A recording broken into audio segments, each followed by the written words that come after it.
Sorry. I wasn't expecting this, by the way. So You have an announcement to make or something? Yeah, no, I don't. You're coming back? Yeah, no, I'm not. I think so. Look at how happy this guy is. What's up, y'all? Big announcement. Just kidding. Just kidding. What's up, guys? What brings you to Las Vegas? I'm here for a UFC fight. Right. You're here for Cynthia. Cynthia and Rick Glenn. Rick Glenn and Cynthia, they're both on the card. So Rick Glenn's actually next. Okay. He's been looking awesome, so looking for that. Well, what's it been like kind of bringing up that new generation? I see that you guys have been hashtagging it like new school. What's it like working with that new school? It's been awesome. I mean, and the coolest thing is, you know, I was hanging out with Andrew Coyne, who you guys don't know yet, but you will know.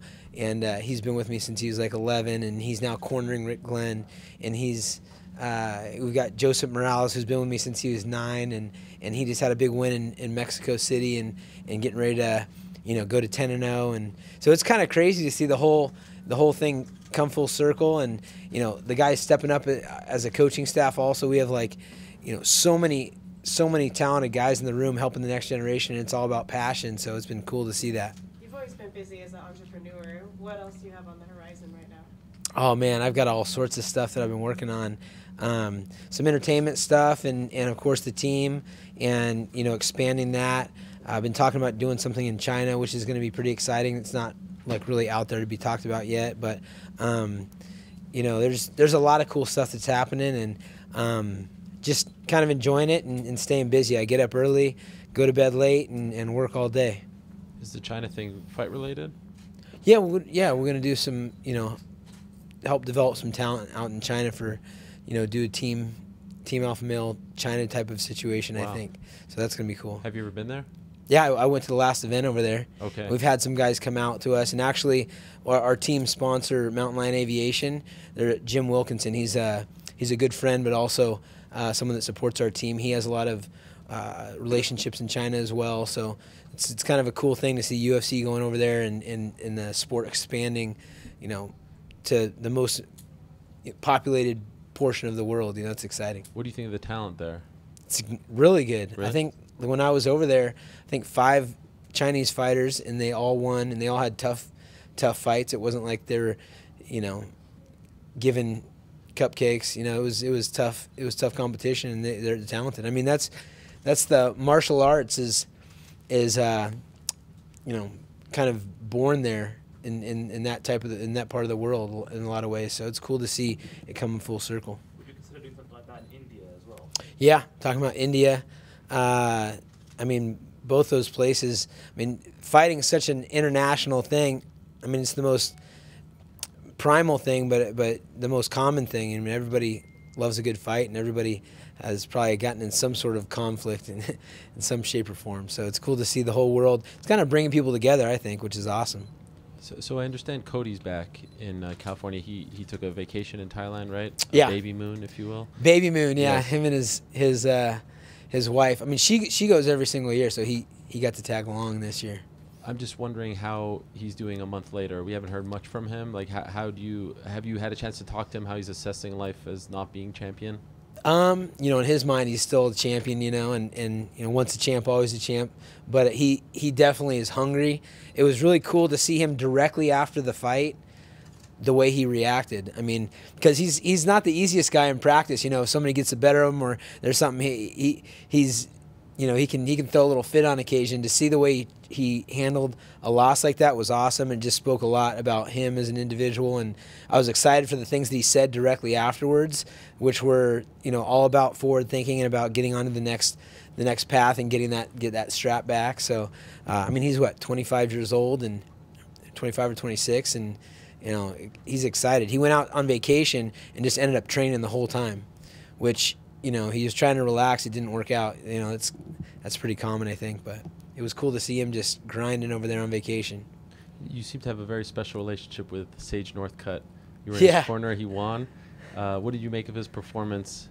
And what would you know, I know he has another fight now, but like, how are you sort of mapping out? Is he doing better than you thought? I mean, you guys seem to be really absolutely. clicking. Sage, I mean, you know, as far as a positive, like, energy, I've never really met anyone like that. He like brings joy wherever he goes. He's like Santa with abs, you know. So it's really cool to have him in the room. I mean, he brightens the mood. Everybody loves him, and he's you know, he's genuine. You know, his whole you know, the way he comes off is real genuine, and he learns super fast. I mean, it's crazy. So it's just finding those little bits and pieces to fit into an already great skill set and a great mindset and good genetics and a lot of hard work. And I think, you know, I'm encouraging him. You know, he's too nice to say he's going to go get the strap, but that's in his mind. And I don't know, you know, at what point does somebody just decide they want to be a champion? I think he's probably had that for a long time, but I'm encouraging him to voice it because I think he can be a world champion, and we're on a path to do that. So, you know, it's been awesome to see him progress, and I think you know, he's going to be a world champ. Is Yair Rodriguez still doing work with you guys? No, Yair just came out for a couple weeks, and he talked about possibly coming out, but I know he's got, you know, a pretty good situation where he's at. He was talking about possibly bringing a trainer and doing some camps, but we're friendly with Yair, and he's welcome, but he hasn't made the move. Along the same lines as Sage, have you been, I don't know, maybe surprised a little bit at Cynthia's progression? I mean, this could be her 5th win in 2017. I'm not surprised at all. I mean, Cynthia has been beating up guys. We used to, you know, when a lot of the European guys would come in that hadn't had a great wrestling background, we'd always, you know, baptize them with a beating from Cynthia. You know, she's been a killer in our room for so long, and to see her, you know, finally getting the recognition and the opportunity is awesome, because it wasn't like, you know, she's been hidden on our map. We've already known she was there, but she was fighting 125s. Then she broke her arm in the same place, I think 2 or 3 times. So she was kind of, and she also had this thing where she wanted to get an amateur title before she turned pro, which I was like, I mean, I was trying to talk her out of it, but I was like, she should have been pro a lot earlier than she was. So she's going to be a world champ, and she knows it, and that's exciting. How would these new guys that come into the gym and you put Cynthia up against them, how would they react to that? They fight their ass off because they have to. And I mean, you know, it's one of those things where, you know, I mean, she's as good as anybody on the ground, and she has that intensity, and she's strong. So, you know, she can put anybody in a world of hurt. You talk about championship mindset.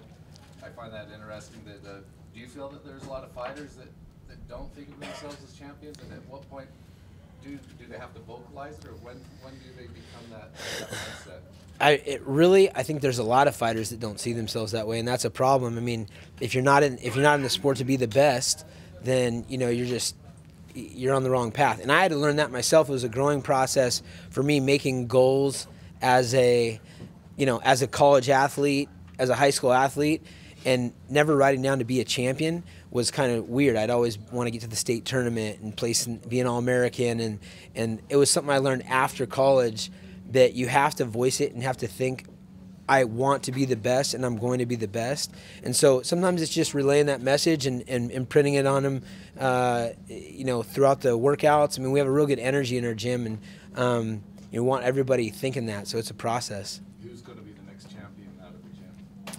Well, there's a lot of guys that are going to be champions. We've got Joseph Morales, who he's been with us since 9. I know he's looking for the championship. Benito Lopez. We've got, I mean, I could name all my guys that are going to be. For somebody that you have never heard of and is still an amateur, Calvillo Romero. He's a kid that is a state runner-up in California, and I mean, he has to. I talk about this all the time at the end of practice, but he has to be. You know, he's always in the gym. He called me and he's like, hey, it's Saturday night, and he's like, Urijah, I just set off the alarm. I didn't realize everybody left. I'm in the shower, and I was the last one to leave, but the alarm's going off in the gym, and I'm like, all right, cool. You know, so that kid right there, Calvillo, is a kid that I have high hopes for, and he's like I said, he's an amateur. He's about to turn pro. I know you have to go, but a quick prediction for Calvillo Esparza. Can you break it down for us? You know, Esparza is tough, but I just think it's going to be. Wouldn't normally say this, but I think it's going to be a one-sided affair. I'm not sure where where she can better Cynthia. I mean, Cynthia's solid on her stand-up. Her stand-up's been getting better and better. And if, she wants to take her down, that's going to be a world of hurt. I think, we're looking at a world champ. So in my mind, Cynthia's going to show that she's, heads and shoulders above her.